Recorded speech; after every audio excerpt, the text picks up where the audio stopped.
Sudah semangat Bapak Ibu? Kita memulai ini karena siang-siang pasti banyak yang mengantuk. Oke, kita tenangkan hati dan pikiran terlebih dahulu. Arahkan semua perhatian untuk fokus belajar. Hadirkan rasa ingin tahu, syukur, dan kebijaksanaan. Bapak Ibu, saya ingin bertanya, apakah Bapak Ibu setuju dengan pernyataan ini? Yang pertama, hukuman dapat mendisiplinkan anak. Setuju atau tidak? Setuju. Yang kedua, pemberian hukuman dengan hal positif seperti membaca atau membersihkan halaman sekolah dapat meningkatkan disiplin anak. Setuju. Yang ketiga, memberikan penghargaan dapat meningkatkan motivasi belajar anak. Setuju. Topik pada pembahasan kita hari ini adalah perubahan paradigma, di mana dahulu kita diajarkan dari stimulus respon ke paradigma baru, yaitu teori kontrol.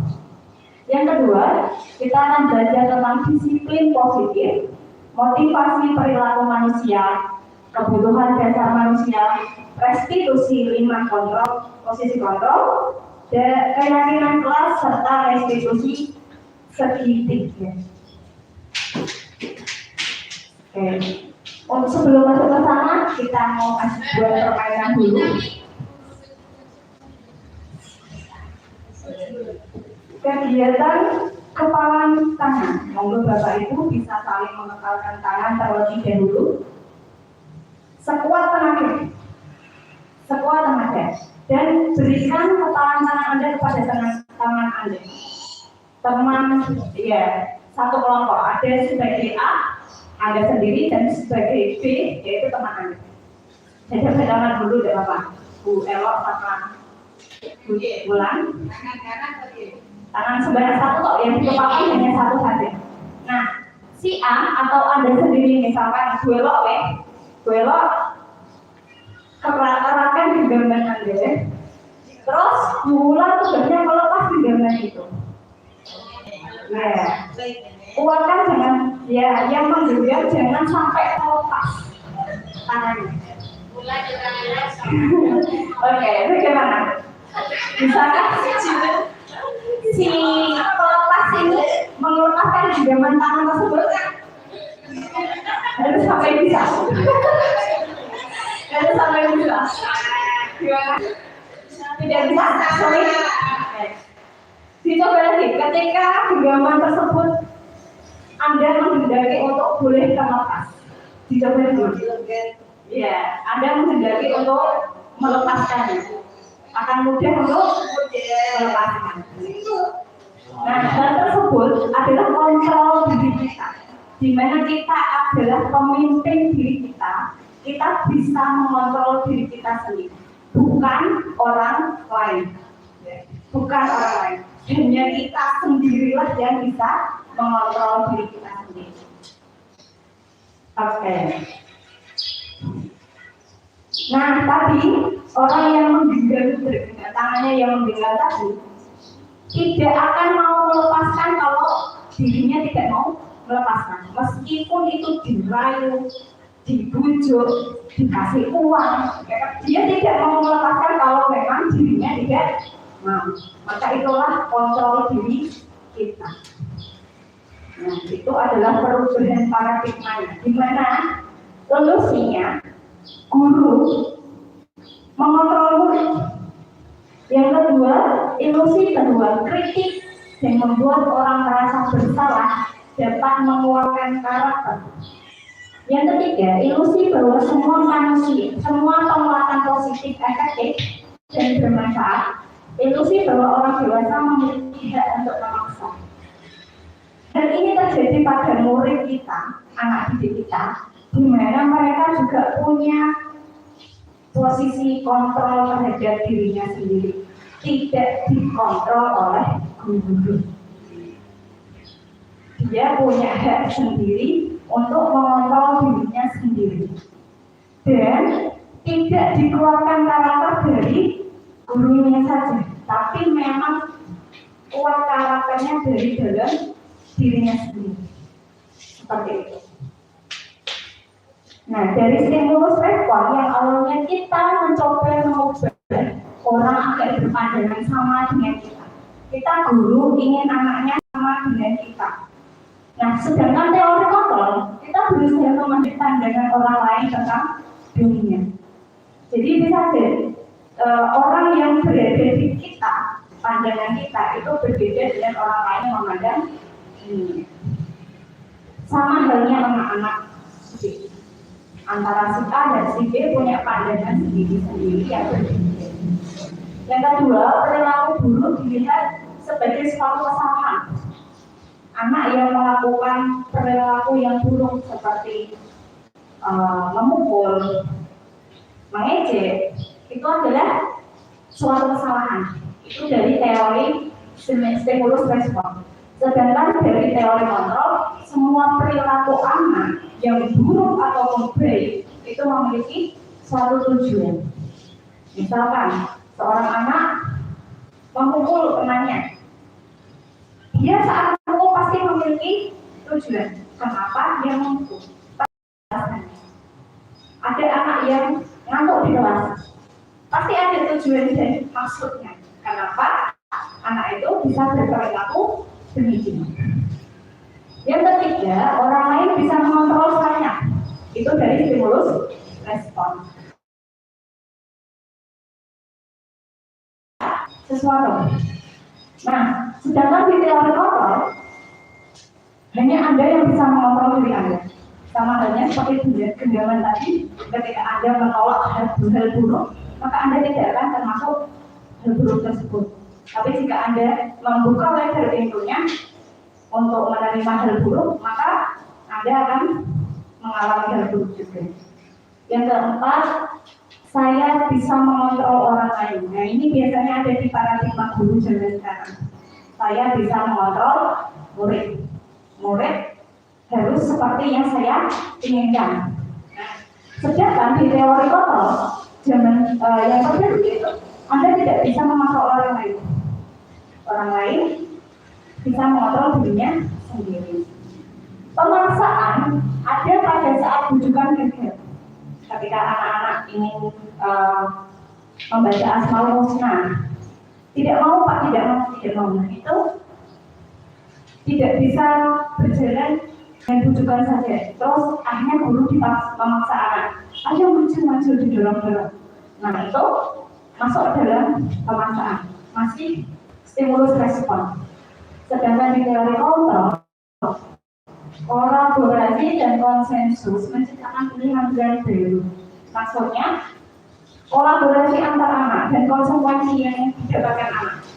Anak akan tahu bagaimana cara memilih menciptakan pilihan-pilihan baru tersebut. Yang terakhir, model berpikir menang kalah. Di stimulus respon, model berpikirnya kalau nggak menang ya kalah, kalau nggak salah ya benar. Ya. Sedangkan di teori kontrol, teori berpikirnya kalau saya menang, kamu menang. Kalau saya benar, kamu juga benar. Tidak ada yang disalahkan atau tidak dibenarkan. Nah, kita masuk ke dalam disiplin positif. Kebanyakan orang yang akan menghubungkan kata disiplin dengan kata tertib, teratur, dan kepatuhan pada peraturan. Kata disiplin juga sering dihubungkan dengan hukuman, padahal itu sungguh berbeda. Karena belajar tentang disiplin positif tidak harus dengan memberi hukuman. Justru adalah salah satu alternatif terakhir, bahkan tidak digunakan sama sekali, Jadi untuk hukuman itu dalam disiplin positif adalah pilihan pol terakhir. Kalau sudah sampai mentok tidak bisa dibujuk ataupun dengan keyakinan kelas seperti itu. Sebagai pendidik, apa tujuan kita? Yaitu menciptakan anak-anak yang memiliki disiplin diri, sehingga mereka bisa berperilaku dengan mengacu pada nilai-nilai kebajikan universal dan memiliki motivasi intrinsik, bukan ekstrinsik. Jadi anak akan melakukan hal baik, hal yang dianggap mereka baik itu dari dalam dirinya, bukan lagi dari perintah guru, bukan lagi dari perintah orang tua, ataupun bukan lagi dari ancaman atau menghindari hukuman. Jadi mereka memang melakukan hal baik itu dari dalam sendiri. Kalau orang bapak ibu guru yang dewasa ini contoh saja memakai helm. Memakai helm itu jujur saja bapak ibu memakai helm itu karena untuk keselamatan diri atau menghindari hukuman. Nah, kalau masih menghindari polisi berarti masih dalam motivasi ekstrinsik. Ada hal dari luar yang mempengaruhi, tidak dari dalam diri. Kalau dari dalam diri memang sadar betul bahwa memakai helm itu untuk keselamatan diri kita sendiri. Motivasi perilaku manusia. Ini adalah tingkat terendahnya dari motivasi perilaku manusia. Biasanya orang yang akan bertindak untuk menghindari masalah yang akan timbul. Orang dengan motivasi ini akan bertanya, apa yang akan terjadi bila saya tidak melakukannya? Contoh saja, ini untuk menghindari ketidaknyamanan hukuman. Memakai seragam merah putih. Mereka memakainya karena taat peraturan, ataupun karena memang mereka tahu bahwa memang hari Senin dan Selasa adalah seragam merah putih. Jadi ada dua kemungkinan. Mereka memakai seragam merah putih itu untuk menghindari ketidaknyamanan diolok-olok temannya, atau menghindari hukuman dari dirinya, atau memang dari dirinya sendiri yang sudah tahu mengerti. Yang kedua, untuk mendapatkan imbalan. Jadi motivasi anak melakukan suatu hal itu ada untuk mendapatkan imbalan atau penghargaan dari orang lain. Pada tingkat motivasi ini, orang akan berperilaku untuk mendapatkan imbalan atau penghargaan dari orang lain. Dengan motivasi ini, anak bertanya, apa yang akan saya dapatkan apabila saya melakukannya? Nah, anak kelas 5, 4, 5, 6, ini pasti terjadi.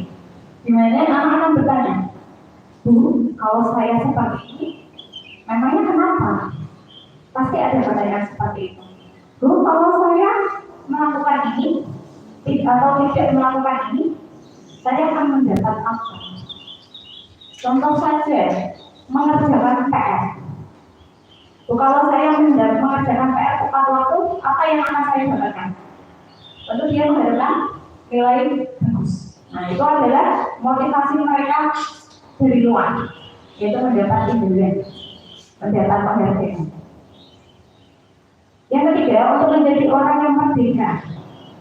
Untuk menjadi orang yang mereka inginkan dan menghargai diri sendiri dengan nilai-nilai yang mereka percaya.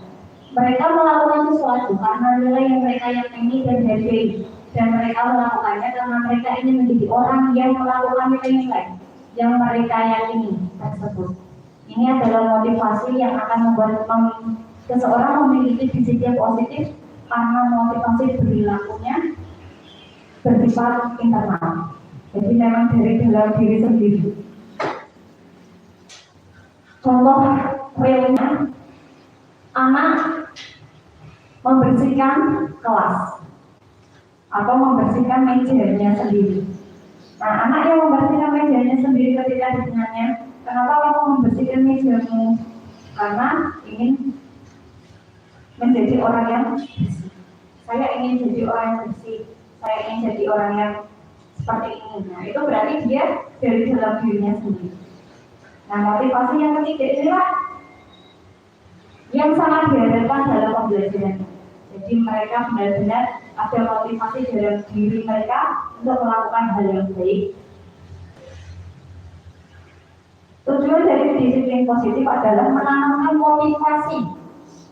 Yang ketiga, menanamkan motivasi yang ketiga pada murid-murid kita, yaitu untuk menjadi orang yang mereka inginkan dan menghargai diri sendiri dengan nilai-nilai yang mereka dapat.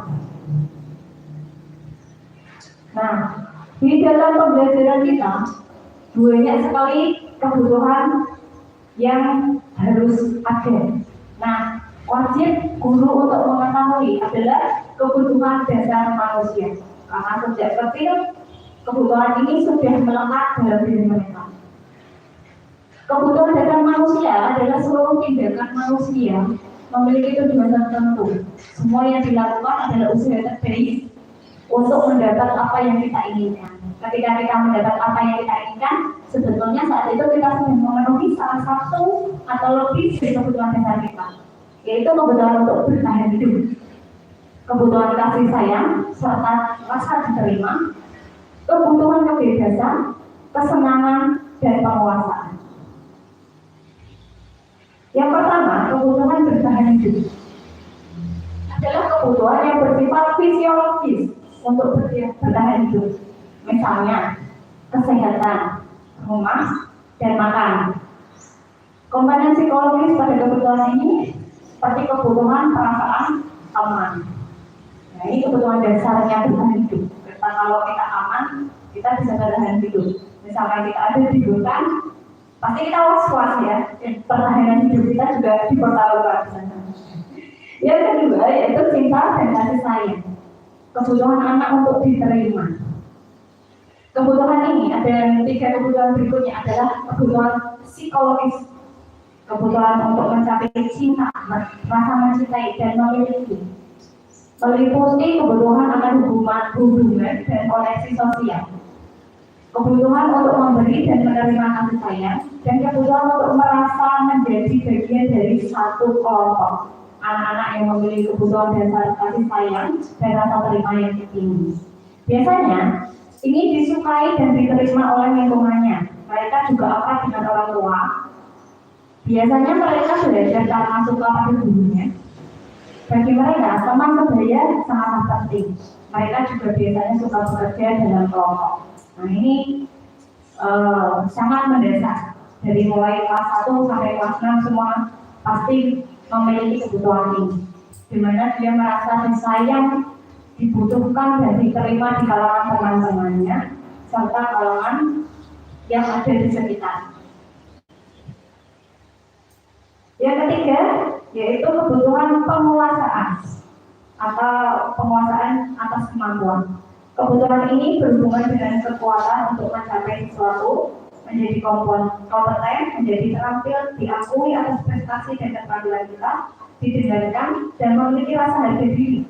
Kebutuhan ini memiliki keinginan untuk berbeda-beda, bisa membuat perbedaan, bisa membuat pencapaian kompeten diakui dan dihormati.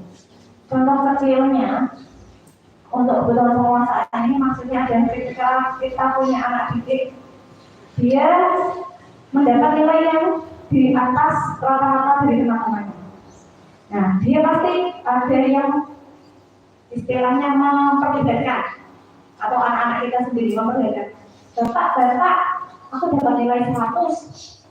Nah, itu adalah kebutuhan penguasaan. Atau saat pembelajaran, dia kurang mampu untuk memahami materinya, maka dia akan berulang di dalam kelas. Karena apa?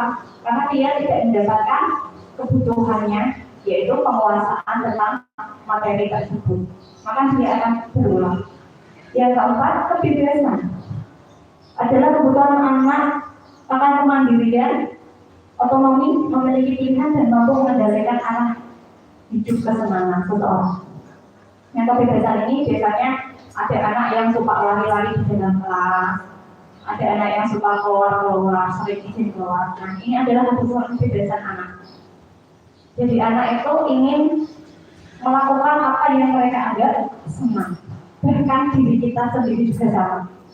Kita senang melihat TikTok misal, ya kita akan melakukannya sesuai dengan kebutuhan kita, karena kita juga butuh hiburan dan senang. Begitu juga dengan anak. anak juga punya pilihan untuk memenuhi kebutuhannya, yaitu kebebasan dan kesenangan. Nah, kebebasan dan kesenangan ini yang rata-rata paling dicari atau diperlukan oleh anak SD. Nah, kebutuhan apa yang sedang berusaha dipenuhi oleh anak kita ini? Kita harus mengerti apa sih kira-kira kok anak ini seperti ini, dia sedang membutuhkan apa. Contoh dari sini adalah Bimo, seorang anak PKB, selalu berlari keluar kelas menuju jalan raya di depan sekolahnya yang ramai dengan kendaraan. Tingkahnya membuat guru doani Bimo dan seringkali lari wajahnya. Ada beberapa kemungkinan jawabannya diberikan Bimo. Identifikasi kebutuhan yang ingin dipenuhi oleh Bimo. Nah, Bimo ini suka lari-lari keluar kelas dan malah lari ke jalan raya. Kira-kira kebutuhan apa yang sedang dipenuhi oleh Bimo? Ada yang tahu? Ya, Bimo mengatakan seperti ini. Aku senang main kejar-kejaran dengan guru, seru. Nah, senang bermain kejar-kejaran. Berarti dia sedang memenuhi kebutuhan kesenangan. Yang kedua, ibuku kejar aku karena ibu guru sayang aku. Nah, berarti yang dia sedang penuhi adalah kebutuhan cinta dan kasih. Yang kedua, ini kasusnya Dinda seorang anak kelas 3 SD. Begitu tiba di rumah sepulang dari sekolah, menangis dan mengadu pada ibunya bahwa dia benci pada ibu kami, gurunya. Menurut Anda, kebutuhan apa yang berusaha dipenuhi oleh Dinda? Jika jawabannya seperti ini. Ibu guru bilang, aku tidak boleh bersenandung sewaktu mengerjakan tugas. Katanya kelas harus tenang, tidak ada suara. Kan nggak seru jadinya. Kebutuhan apa ini?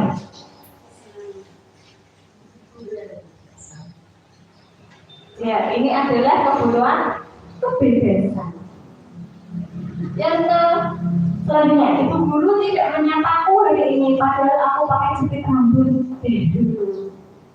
Kebutuhan apa ini? Cinta dan kasih sayang. Butuh perhatian. Maka dari itu anak-anak itu butuh perhatian. Oke, masuk kepada 5 posisi kontrol. Nah, ini posisi kontrol dulu dalam mendidik anak atau mendisiplinkan anak.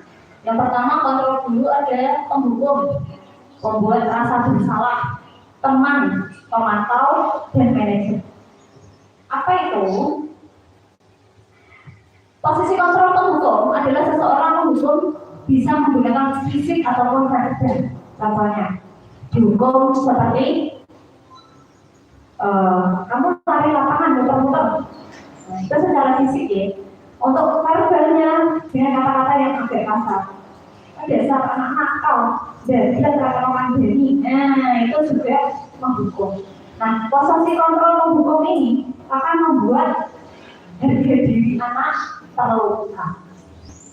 Jadi ketika harga diri anak tersebut terluka, sekali tergores akan lama sembuhnya. Bahkan anak kecil itu memiliki memori ingatan yang sangat kuat. Mereka bisa mengingatnya sampai dewasa. Nah, jangan sampai kita diingat sebagai guru yang mengecap dia sebagai anak nakal, anak bodoh, anak ini, anak itu. Nah, ini adalah posisi kontrol menghukum. Jadi langsung dihukum tanpa tahu anak itu kenapa dihukum sedemikian. Yang kedua, membuat orang merasa bersalah. Biasanya guru akan berusaha lebih gabut. Contohnya seperti ketika seseorang sedang menjadi teman lainnya, terus gurunya bilang, kamu kenapa melakukan hal tersebut? Kamu seharusnya tidak melakukan hal itu. Katanya kamu sudah janji sama bu guru. Katanya kamu bilangnya sayang bu guru melakukan itu. Nah, itu namanya rasa bersalah. Kamu tidak, kamu melakukan itu. Nah, itu yang ketiga, teman. Posisi kontrol teman ini biasanya digunakan untuk guru-guru SMA. Karena guru-guru SMA ini untuk mengontrol anak-anaknya itu bukan lagi sebagai penghukum atau aku tingkat di atasnya, tapi harus setara dengan dirimu. Guru pada posisi ini tidak akan menyakiti murid, namun akan tetap berupaya mengontrol murid melalui persuasi atau ajakan. Contohnya, kamu kok melakukan itu sambil ketawa-ketawa, kamu gak usah gitu, ayo sini tak aja. Nah itu kayak posisi teman. Jadi guru itu memposisikan dirinya sebagai teman. Yang keempat, monitor atau memantau. Nah, memonitor berarti mengawasi. Contoh realnya itu bisa sudah ada kesepakatan kelas. Anak yang terlambat di konsekuensinya yaitu membersihkan kelas. Nah, guru hanya memantau, kalau kamu terlambat, apa konsekuensi yang harus kamu lakukan? Nah, itu sebagai memantau, hanya menjalankan kesepakatan dan memantau anak-anak untuk menjalankannya. Yang kelima, manajer. Nah, ini yang paling direkomendasikan oleh kami, di mana guru menjadi manajer ini, yaitu respon yang menunjukkan tanggung jawab guru dalam posisi terakhir. Manajer adalah posisi mentor, di mana guru berbuat sesuatu bersama dengan murid, mempersilahkan murid bertanggung jawab, mempertanggungjawabkan pelakunya, mendukung murid agar dapat menemukan solusi atas permasalahannya sendiri. Jadi guru tidak menyarankan, sama kamu minta maaf, sama kamu perbaiki, tapi hanya pilihan dan memberikan pertanyaan-pertanyaan yang mendorong mereka untuk memperbaiki kesalahan. Contoh realnya seperti ini. Ketika anak melakukan kesalahan, benar. Nah, sebagai guru, sebagai posisi manajer ini adalah mengklarifikasi kedua belah pihak, alasan dari kedua belah pihak kenapa bisa bertengkar, dan menjadi tengah serta meminta anak tersebut untuk bertanggung jawab dan mencari solusi atau atas masalahnya sendiri. Contohnya seperti kamu bertengkar, terus apa yang harus kamu lakukan untuk memperbaiki kesalahanmu itu? Jadi anak untuk bisa berpikir sendiri apa yang harus mereka lakukan. Oke. Ini adalah tindakan perkataan akibat pola perilaku motivasi yang berkembang dari 5 posisi kontrol. Di kami diminta untuk guru itu ada di posisi manajer, bertanya dan membuat kesepakatan ketika seorang anak itu melakukan hal yang tidak sesuai dengan nilai.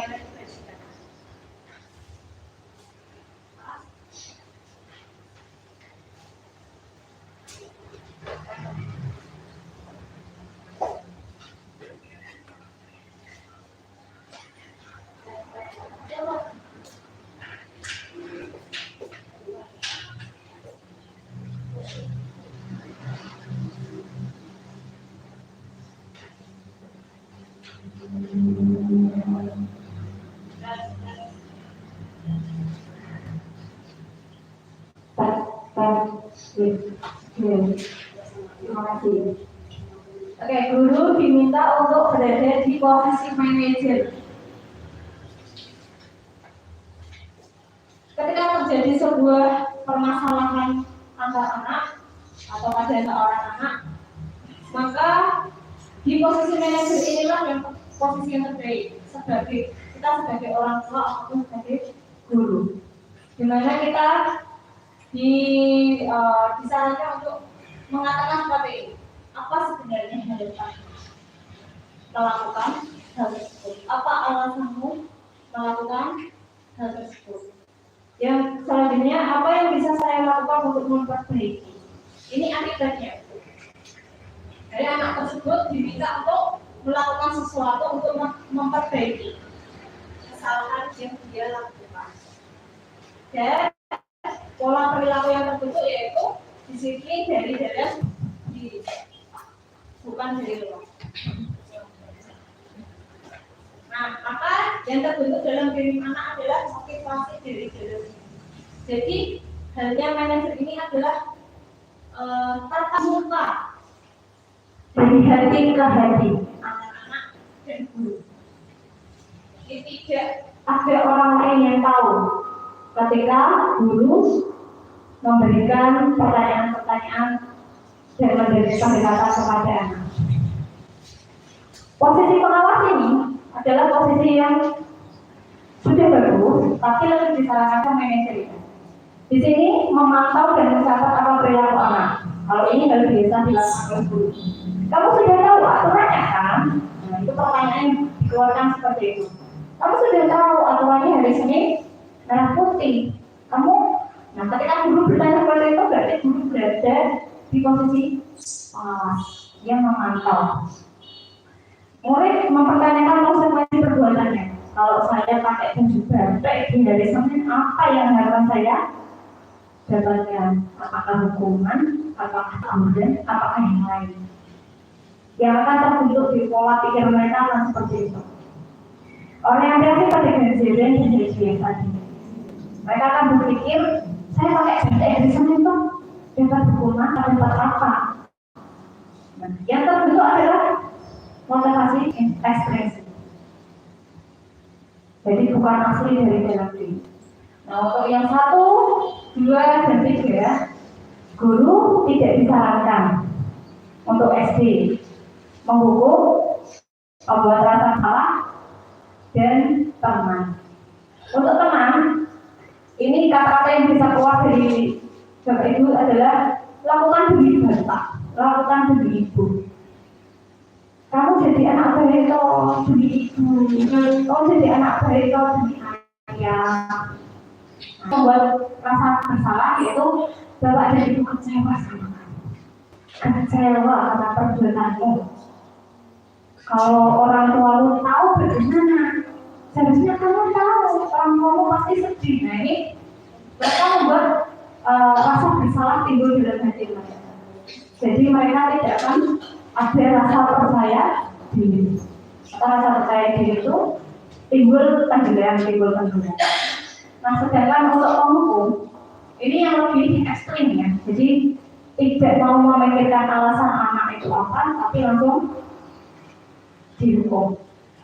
Kalau kamu seperti itu, maka kamu akan dihukum seperti ini. Nah, itu adalah penghukum.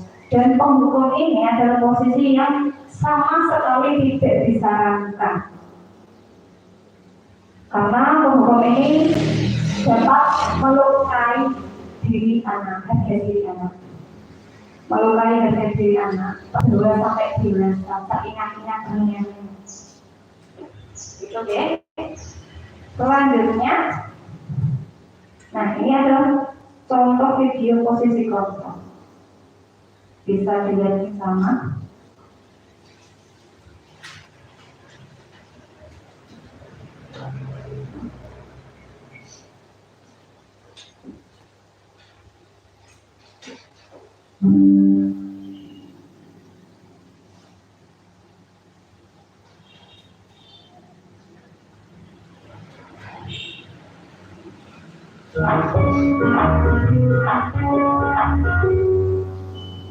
Salam bahagia Ibu dan Bapak Guru hebat. Dalam penerapan disiplin positif restitusi, salah satu program yang dikembangkan adalah 5 posisi kontrol. 5 posisi kontrol dalam restitusi adalah proses perjalanan seorang pendidik agar dapat mengenali dirinya. Pada video kali ini, kita akan membahas tentang 5 posisi kontrol yang dikembangkan oleh Diane Gosser dan contoh penerapannya.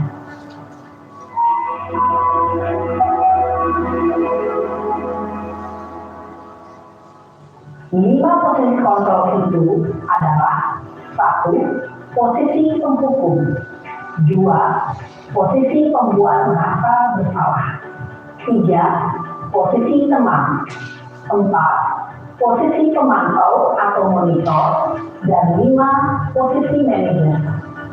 Untuk lebih memahami kelima posisi tersebut, mari kita saksikan kasus kemarin yang terlambat hadir 20 menit di sekolah dan melihat bagaimana kelima posisi kontrol dalam menghadapi masalah tersebut.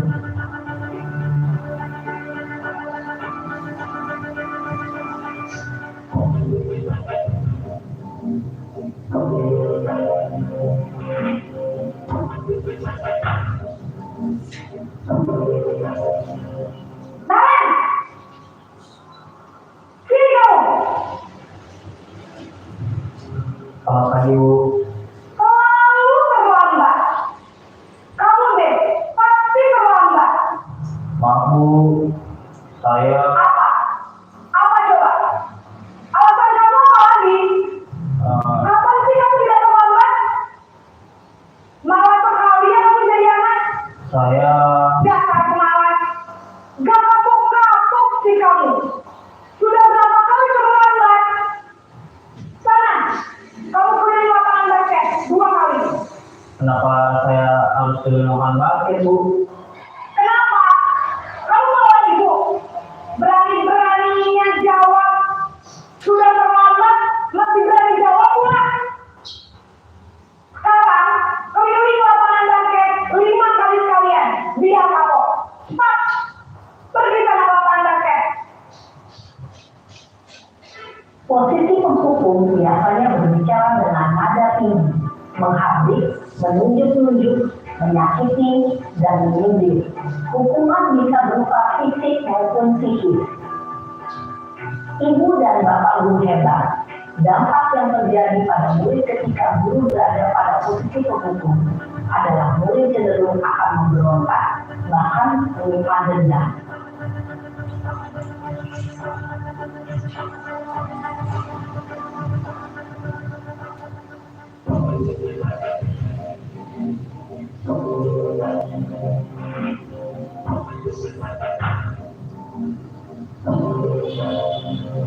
Naren!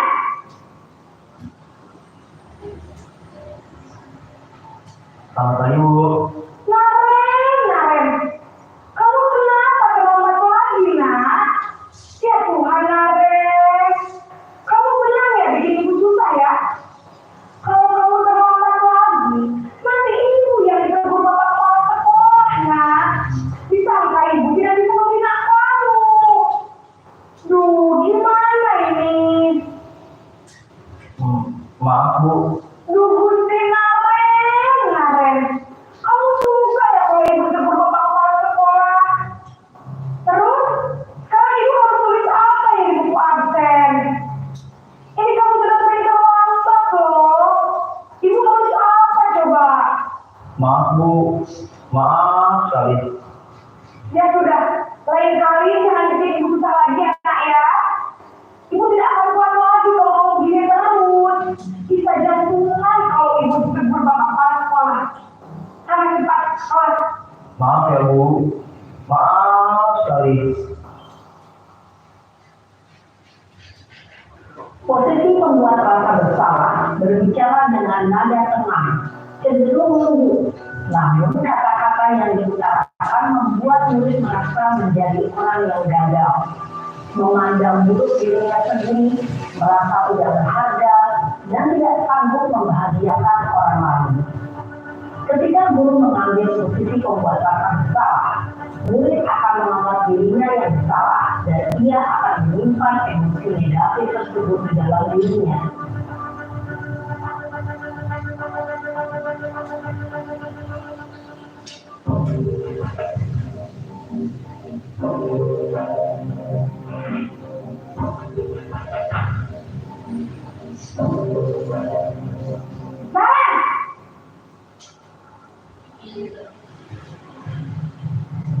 Selamat pagi, Bu. Wah, sudah jam berapa ini, nak? Terlambat lagi ya saya. Iya, Bu. Habis ibu saya lupa bawa cat saya, Bu. Kamu malah menyalahkan ibu kamu. Kamu bukannya anak yang paling kencang. Kok terlambat sih? Iya, Bu. Saya memang lambat banget tadi. Jadi, biarpun saya lari kencang, tetap gak kencang, Bu. Ya sudah sana. Nanti lain kali larinya lebih kencang lagi ya. Biar gak terlambat lagi. Bikin senang ibu. Demi ibu. Bisa kan? Bisa lah, Bu. Ya sudah sekarang masuk kelas. Ibu beresin urusan absen kamu. Kamu ini ada-ada saja.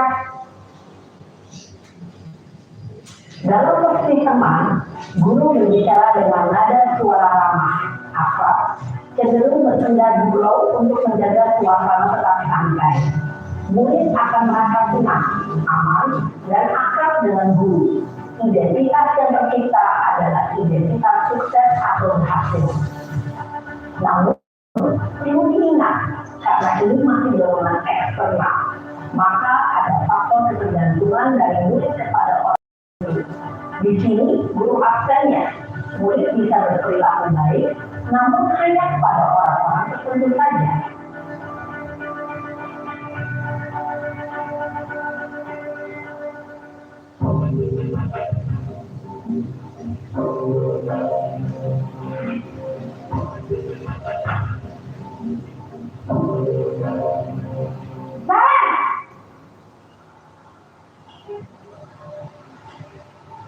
Selamat pagi, Bu. Nah, apa peraturan sekolah kita tentang jam berapa kita harus masuk sekolah, Nak? Kita harus di sekolah jam 7, Bu. Iya, betul. Sekarang sudah jam 7.20. Nah, sudah tahu konsekuensinya jika terlambat hadir. Paham, Bu. Saya harus tinggal keluar pas jam istirahat selama 20 menit. Iya, benar. Konsekuensinya demikian. Jadi nanti jam 9.30 pas istirahat, kamu harus tinggal di kelas, kerjakan tugas tambahan untuk ketertinggalan kamu, ya? Baik, Bu. Posisi pemantau mengandalkan penghitungan atau data untuk mengontrol murid. Guru mengarahkan murid berdasarkan peraturan dan konsekuensi. Seorang pemantau menunjukkan bahasa tubuh dan ekspresi wajah yang datar dan cenderung formal.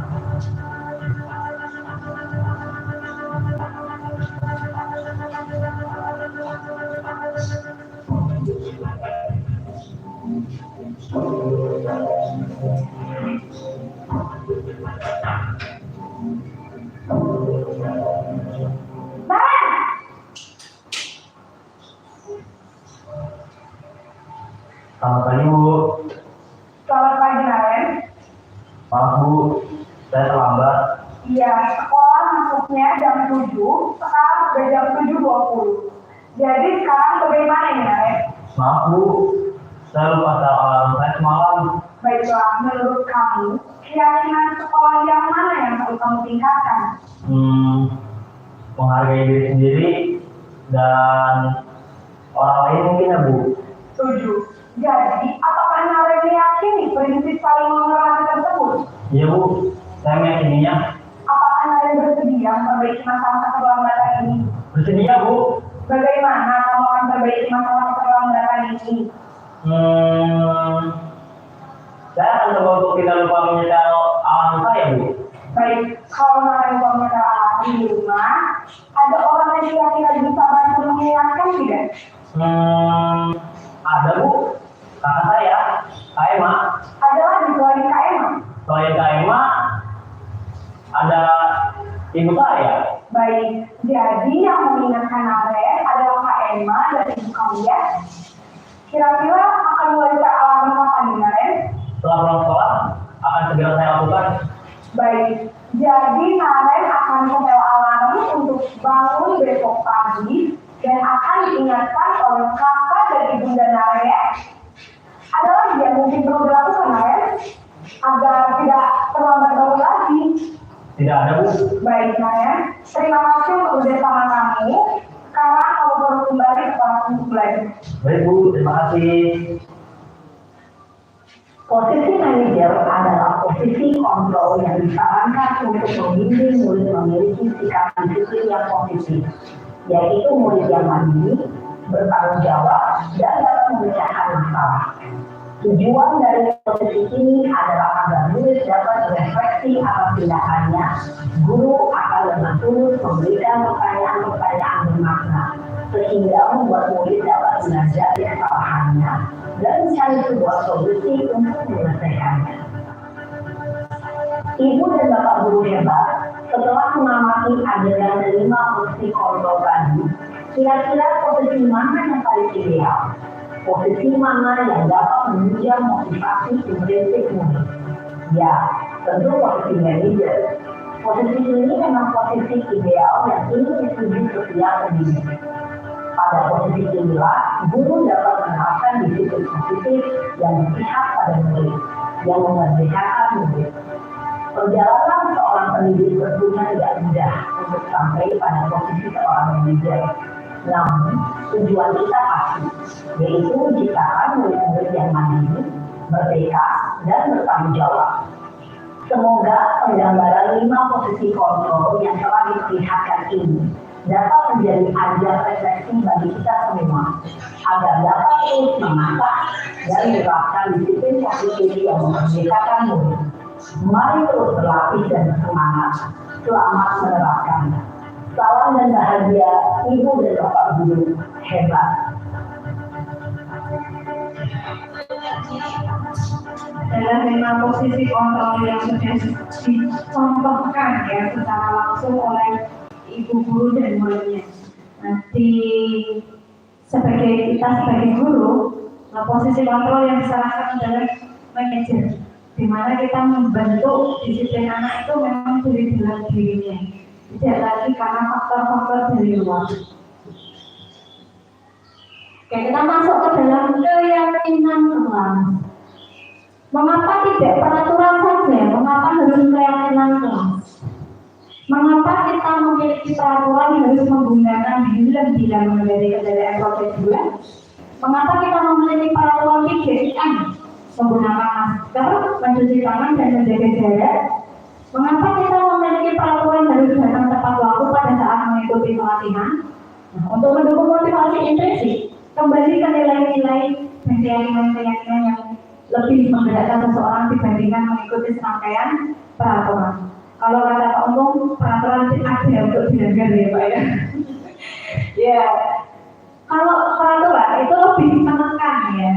Contoh seperti undang-undang, nah itu lebih akan memaksa orang-orang untuk mematuhinya. Sedangkan keyakinan kelas itu tidak memaksa, sifatnya adalah memang dari dalam diri mereka, kesadaran dan keyakinan yang memang dari dalam diri, bukan lagi dipaksa. Jadi tidak ada kata peraturan ada untuk dilanggar, karena sekarang bukan lagi peraturan, melainkan keyakinan. Jadi keyakinan itu adalah memang dari dalam dirinya. Seperti apa dia ingin menjadi manusia, seperti apa dia ingin menjadi seseorang ke depannya. Nah, keyakinan kelas ini akan lebih memotivasi seseorang dari dalam secara intrinsik. Seseorang akan lebih tergerak, semangat untuk menjalankan keyakinannya sendiri daripada sekedar mengikuti serangkaian peraturan. Jadi contoh tadi, memakai helm. Jika orang tersebut meyakini bahwa memakai helm itu menyelamatkan diri kita dari segala macam musibah atau hal-hal dari luar. Nah, maka dia akan selalu memakai helmnya memang karena dari dirinya sendiri. Tapi kalau memang karena mematuhi peraturan, biasanya dia akan meninggalkan helmnya. Kalau nggak polisi, tidak usah pakai helm. Nah, itu sama ya. Jadi tidak ada orang yang aparat lain, jadi tidak usah pakai masker. Nah, itu belum dari diri sendiri. Cara pembuatan keyakinan kelas, ini sudah saya praktekkan di kelas 5, dapat dilihat di pojok sana ya, keyakinan kelas, di mana kelas 5 meyakini bahwa jujur dan mandiri. Jadi kelas 5 ini anak adalah jujur dan mandiri, bersikap ramah dan santun, mengerjakan semua hal dengan tanggung jawab, disiplin dan menghargai, saling menyayangi, menghargai dan rukun, menjaga kebersihan dan kerapian, kemudian peduli terhadap sesama. Itu adalah keyakinan yang memang dari dalam diri anak-anak tersebut. Jadi untuk membuat keyakinan ini perlu adanya penjelasan terlebih dahulu. Kamu itu ingin jadi manusia yang seperti apa ke depannya? Kamu itu ingin menjadi orang yang seperti apa? Ketika temanmu sakit bagaimana? Ketika temanmu bertengkar bagaimana? Ketika dirimu sendiri tidak bisa melakukan sesuatu seperti orang lain, itu harus bagaimana? Nah, itu adalah keyakinan dari dalam diri. Dan kelas 5 kemarin sudah membuatnya. Cara membuatnya cukup Keyakinan kelas sebenarnya bersifat abstrak atau tidak tertuju pada satu hal yang rinci atau harus memakai ini seragam berangkat tepat waktu tertuju, tidak perlu seperti itu. Ya. Jadi masih tergolong umum. Nah, dituliskan berupa pernyataan-pernyataan universal ya. Jadi pernyataan umum untuk tadi seperti jujur dan mandiri. Nah, jujur kan berarti tidak boleh berbohong, berkata tidak sesuai kebenaran, atau memfitnah orang lain, itu masuk dalam kejujuran. Pernyataan keyakinan kelas senantiasa dibuat dalam bentuk positif, jadi tidak dengan kalimat negatif. Kalimatnya positif. Contoh, kalau kalimatnya seperti ini, jangan membuang sampah sembarangan. Nah, itu kalimat negatif. Kebanyakan anak ketika dikatakan jangan itu malah dilakukan. Karena memang konsepnya anak zaman sekarang itu seperti itu. Jadi pakai kata-kata yang positif. Keyakinan kelas sebenarnya tidak terlalu banyak sehingga mudah diingat. Jadi tidak perlu ada 10, 11, 12 sampai 50 peraturan, tidak ya. Hanya beberapa yang mereka yakini dan mereka mudah hafal. Jadi ketika mereka ingin melanggar sesuatu, oh ini tuh tidak sesuai dengan keyakinan saya. Seperti itu. Keyakinan kelas sebenarnya sesuatu yang dapat diterapkan di lingkungan sesuai kondisinya. Jadi tidak kondisi di sekolah yang disesuaikan dengan sekolahan, jangan disesuaikan dengan balai desa. Nanti susah namanya. Semua warga kelas sebenarnya ikut berkontribusi dalam pembuatan keyakinan kelas lewat dan pendeta. Jadi anak-anak itu dikasih tahu dulu, sebenarnya kamu itu masih ingin menjadi manusia yang seperti apa? Manusia yang seperti apa? Ingin untuk jadi anak yang seperti apa? Usahakan itu dari curahan hati mereka sendiri, bukan pengaruh teman-temannya. Jadi didekati satu-satu. Kamu tuh inginnya jadi anak siapa sih? Di kelas 5 itu ingin jadi seperti apa sih? Seperti itu. Jadi ada kontak mata dan dialog yang pribadi antara guru dan murid. Yang terakhir bersedia meninjau kembali keyakinan kelas dari waktu ke waktu. Nah, jadi dengan adanya keyakinan kelas ini tidak terus sudah selesai dibuat sudah selesai, tidak ya, tapi terus ditinjau. Jadi anak-anak diingatkan lagi. Ingat ya, keyakinan kelas kita seperti ini. Jadi anak-anak harus bagaimana? Mereka akan bisa berpikir sendiri dan bertanggung jawab atas perilakunya sendiri. Oke, kita masuk ke dalam segitiga restitusi, di mana posisi kontrol manajer tadi didukung dengan adanya segitiga restitusi. Segitiga restitusi ini ada 3 bentuk, yaitu yang pertama menstabilkan identitas, kemudian validasi tindakan yang salah, baru menanyakan keyakinan. Jadi segitiga restitusi ini dipakai atau digunakan oleh guru ketika ada anak yang berperilaku tidak sesuai nilai-nilai kebajikan. Contohnya mengejek, tukaran, bersekar, ejek-ejekan, terus ada jubit-jubitan lah, pokoknya perilaku yang tidak sesuai nilai-nilai kebajikan. Nah, harus menggunakan segitiga restitusi. Restitusi adalah proses kesetaraan kondisi bagi murid untuk memperbaiki kesalahan mereka, sehingga mereka bisa kembali pada kelompok mereka dengan karakter yang lebih kuat. Jadi mereka tidak terus hilang percaya dirinya, menjadi bukan dirinya sendiri. Ketika sudah dihukum, ada anak yang sampai gini, aku sampai dihukum bu guru sempat membersihkan WC karena perilaku saya. Jadi ada yang terluka batinnya di sana, terus ngadu ke orang tuanya. Bu, aku di sekolah begini guru, dihukum begini. Itu adalah rasa luapan dendam mereka yang diajukan ke orang tua. Jadi restitusi ini adalah solusi yang tepat untuk membimbing anak-anak yang tidak sesuai dengan nilai-nilai kebajikan. Contoh halnya yang saya terapkan ini kepada Fatir. Fatir ini tipe anak yang ketika dia didorong keras dia akan melawan lebih keras. Dia ketika diminta untuk sesuai peraturan, maka dia akan lebih melanggarnya. Namun jika dia dilatih dengan fisik, maka dia akan berkurang perilaku yang melanggar nilai-nilai kebajikan. Jadi ini sudah saya terapkan di kelas 5 dan alhamdulillah sudah berhasil seperti sifatnya ini. Karena memang sifatnya ini karakternya yang sesuai tadi 5 kebutuhan dia, memenuhi 5 kebutuhan dia. Dia itu kekurangan kebutuhan merasa dicintai dan diterima. Dan itu yang saya analisis. Jadi sifatnya ini karena orang dicintai dan diterima di teman-temannya, maka dia akan berulah mencari perhatian. Di sanalah kesalahannya. Dan alasan itulah yang saya pegang teguh bahwa dia ini membutuhkan kekurangan kebutuhan cinta dan kasih sayang. Karena memang saya sendiri juga dekat dengan Pater ya, karena satu kampung. Jadi tahu perilaku sehari-harinya Yesus. Nah, segitiga restitusi juga adalah proses kolaborasi mengajarkan murid untuk mencari solusi untuk masalah, membantu murid berpikir tentang orang seperti apa yang mereka inginkan dan bagaimana mereka harus memperlakukan orang lain.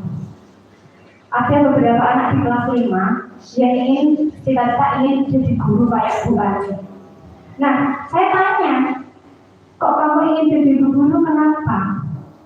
Karena satu, mereka suka dengan cara pembimbingannya Bu Ani.